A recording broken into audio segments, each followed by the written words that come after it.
నెమ్రోజ్ hotel sir, నెమ్రోజ్. నేను మన నవీన్ ప్రభాత్ ఇప్పుడు డీజీపీ గారు సార్.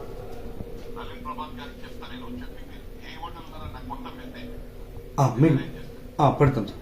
ఓకేనా? Okay sir. కాంటాక్ట్ నెంబర్ తో సహా అన్ని మొత్తం మధ్యాహ్నం పెట్టు పేర్లు. Okay sir. మన మెదక్కోలే పెట్టు. Okay sir. ఇప్పుడు మన తెలుగు వాళ్ళు ఎంతమంది ఉన్నారు మన తెలంగాణకు సంబంధించి?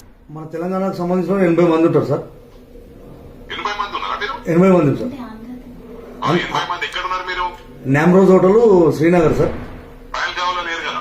పెరగాంలో లేదు సార్. శ్రీనగర్ ఉన్నారు మీరు? అవును సార్. శ్రీనగర్ అంటే సేఫే, నో ప్రాబ్లం సార్. నేను అలా చెప్పి అంత తొందరపడకూరు, మీరు వాళ్ళే సెట్ చేసేటట్టు నేను చేస్తాను, ప్లాన్ చేసి. Okay okay sir, thank you sir. మీరు నాకు అన్ని పెట్టు మెసేజ్, నేను డీజీపీ గారి దగ్గరికి మీకు పోలీసు వాళ్ళు స్ప్రెడ్ చేస్తాను. Okay sir. DGP Naveen Prabhat ఉన్నాడు. Okay sir. ఇంతకుముందు మన కరీంనగర్ ఎస్పీ చేసి మన క్లోజ్ బాగా నేను చెప్పి నేను చేపిస్తాను మొత్తం. Okay sir. రైట్. ఓకే.